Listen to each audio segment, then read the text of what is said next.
आज हम लोग सीटेट 2024 के लिए बाल विकास में 27वां अवस्था से संबंधित प्रश्न देखेंगे। आइए प्रारंभ करते हैं। पहला, बाल विकास को कितने भागों में बांट सकते हैं? ए 2, 3, 4, 6। बाल विकास को 4 अवस्था में बांटा जा सकता है। शैशवावस्था, बाल्यावस्था, किशोरावस्था, प्रौढ़ावस्था। बाल विकास की प्रक्रिया एवं विकास की शुरुआत होती है जन्म से पूर्व, 10 वर्ष के बाद, 5 वर्ष बाद, 15 वर्ष के पश्चात। इसका आंसर होगा जन्म से पूर्व। शैशव काल का नियत समय क्या है? 12 वर्ष से 18 वर्ष, 5 वर्ष की आयु तक, 15 वर्ष की आयु तक, जन्म से 5-6 वर्ष तक। इसका सही आंसर होगा जन्म से 5-6 वर्ष तक। अगला क्वेश्चन देखते हैं। वातावरण में सब बाह्य तत्व आते हैं जिन्होंने व्यक्ति को जीवन आरंभ करने के समय से प्रभावित किया है। यह परिभाषा किसकी है? डगलस हालैंड की, वुडवर्थ की, फ्रायड की, स्किनर की। वातावरण में सब बाह्य तत्व आ जाते हैं जिन्होंने व्यक्ति को जीवन आरंभ करने के समय से प्रभावित किया है। परिभाषा वुडवर्थ महोदय ने दिया है। अब अगला क्वेश्चन देखते हैं। बालक के विकास की प्रक्रिया एवं विकास का प्रारंभ होता है 5 वर्ष, जन्म से 6 वर्ष, जन्म से पूर्व 3 वर्ष। तो बालक का विकास एवं विकास की प्रक्रिया जन्म के पूर्व से प्रारंभ हो जाता है। अभिवृद्धि है अधिगम, जन्मजात, मूर्त एक जैविक क्रिया। अभिवृद्धि एक जैविक क्रिया है। विकास के लिए आवश्यक है अधिगम, जन्मजात, वातावरण, ए और सी दोनों। विकास अधिगम और वातावरण का मिश्रण होता है, इसलिए इसका आंसर होगा ए और सी दोनों, यानी कि डी। विकास के लिए आवश्यक है मूर्त अमूर्त वातावरण कोई नहीं। विकास के लिए वातावरण आवश्यक होता है कि विकास प्रक्रिया में जन्मजात होता है, प्रभावित करते हैं, और वातावरण तो जन्मजात जन्म के समय वह निर्धारित होता है, जबकि वातावरण हमें बाहर से मिलता है। अब अगला देखते हैं। विकास के परिणाम स्वरूप नवीन विशेषताएं और नवीन योग्यताएं प्रकट होती हैं। यह कथन किसने दिया है?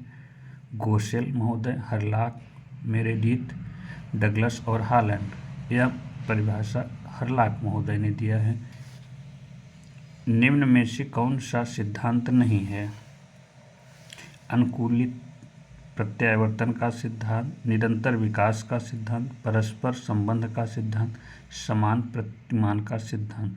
इसका सही आंसर होगा अनुकूलित प्रत्यावर्तन का सिद्धांत। यह सिद्धांत नहीं है, जबकि निरंतर विकास का सिद्धांत, परस्पर संबंध का विकास, समान प्रतिमान का संबंध सिद्धांत तीनों हैं। अगला क्वेश्चन देखते हैं। निम्न में से कौन सा शारीरिक विकास का एक प्रमुख नियम है? मानसिक विकास से भिन्नता का विकास, अनियमित विकास का नियम, द्रुतगामी विकास का नियम, कल्पना और संवेगात्मक विकास से संबंध का नियम। इसका सही आंसर होगा शारीरिक विकास द्रुतगामी विकास का नियम है। द्रुतगामी का अर्थ होता है तीव्रता से विकास।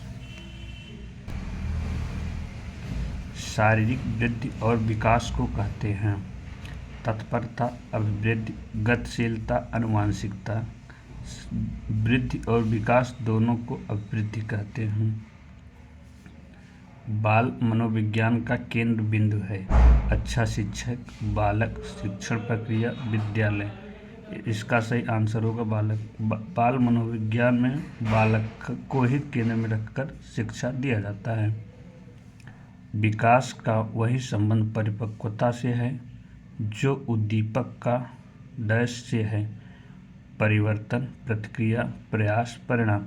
विकास का जो संबंध परिपक्वता से है, यानी परिपक्वता होने पर व्यक्ति का विकास हो जाने, वहीं उद्दीपन का संबंध प्रतिक्रिया से होता है। इसका सही आंसर होगा प्रतिक्रिया। मानव कोशिका में गुणसूत्र पाए जाते हैं 23, 47, 46, 45। इसका सही आंसर होगा 46। अगर हमको जो पेयर में पूछेगा तो 23 पेयर होंगे यानी 23 जोड़े होंगे।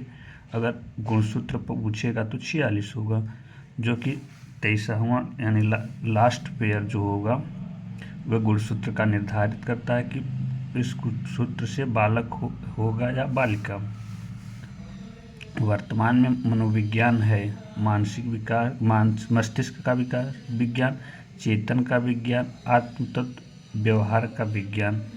वर्तमान में मनोविज्ञान व्यवहार का विज्ञान है। यह समय के साथ परिवर्तन होता गया जैसे खोज हुआ। अब आइए देखते हैं अगला, विकास प्रक्रिया के संदर्भ में मैकडूगल का योगदान। शील गुण सिद्धांत, शारीरिक विकास का विश्लेषण, 14 मूल प्रवृत्त्यात्मक व्यवहार का विश्लेषण किया, शरीर रचना का दिया। इसका सही आंसर होगा विकास मैकडूगल ने 14 प्रवृत्त्यात्मक व्यवहार का विश्लेषण किया, जिसे इस मैकडूगल का विकास सिद्धांत भी कहते हैं। वृद्धि एवं विकास हैं एक दूसरे के पूरक, एक दूसरे के समान, एक दूसरे के विरोधी कोई नहीं। इसका आंसर होगा एक दूसरे के पूरक। बाल विकास का निर्धारण किया जाता है बालक की वंशानुगम संरचना द्वारा, बालक संबंधी वातावरण तथा वातावरण दोनों के जटिल संरचना द्वारा,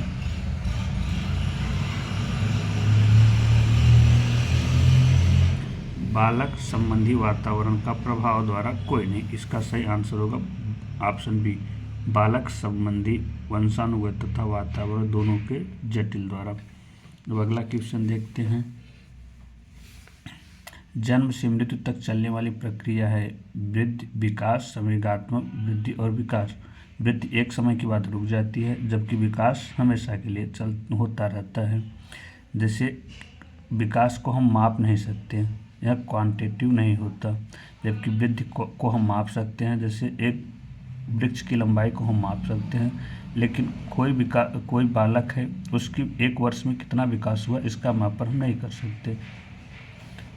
पूर्व बाल्यावस्था है जन्म से 6 वर्ष, जन्म से 3 वर्ष, 6 से 7 वर्ष, 3 से 6 वर्ष। इसका सही आंसर होगा, अगर बाल्यावस्था को मनोवैज्ञानिक ने 2 अवस्थाओं में बांटा है, पूर्व बाल्यावस्था, उत्तर बाल्यावस्था। तो पूर्व बाल्यावस्था 3 से 6 वर्ष तक माना जाता है। पीनियल ग्रंथि से विकास होता है समाज, शिक्षक, नैतिक, मस्तिष्क। इस पीनियल ग्रंथि से मस्तिष्क का विकास होता है। शरीर की लंबाई बढ़ना है विकास, अभिवृद्धि, अमूर्त कोई नहीं। इसका सही आंसर होगा अभिवृद्धि। अभिवृद्धि को हम माप सकते हैं, माप तौल सकते हैं, जबकि विकास माप तौल नहीं कर सकते। विकास के कितने पक्ष होते हैं? विकास के 4, 5, 6, 3। विकास के 5 पक्ष होते हैं। शारीरिक विकास, मानसिक विकास, सामाजिक विकास, संवेगात्मक विकास, चारित्रिक विकास, इसे ही नैतिक विकास भी कहते हैं। विकास की कितनी अवस्थाएं होती हैं? विकास की 4, 6, 5, 4। विकास की 4, 5 अवस्थाएं होती हैं।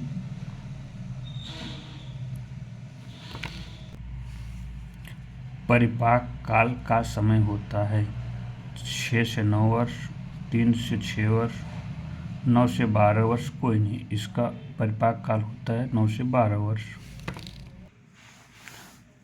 प्रश्न अगला देखते हैं। परिपक्व काल का समय होता है 9 से 12 वर्ष, 12 से 18 वर्ष, 6 से 9 वर्ष, 18 वर्ष। परिपाक काल 12 से 18 वर्ष होता है, जिसे किशोरावस्था के नाम से भी जाना जाता है। प्रारंभिक वर्षों में वृद्धि तथा विकास की प्रक्रिया रहती है मंद गति, औसत गति, अत्यंत तीव्रगामी गति, धीमी गति। प्रारंभिक वर्षों में यानी शैशव अवस्था में विकास की प्रक्रिया अत्यंत तीव्र गति से होती है, जब यह विभिन्न अवस्थाओं में इसकी गति धीमी तेज होती रहती है। अभिवृद्धि है बहुमुखी प्रक्रिया, एकाकी प्रक्रिया, दोनों कोई नहीं। अभिवृद्धि एकाकी प्रक्रिया है। यह प्रश्न कैसा लगा? हमें अगर अच्छा लगा हो तो ज़रूर बताएं।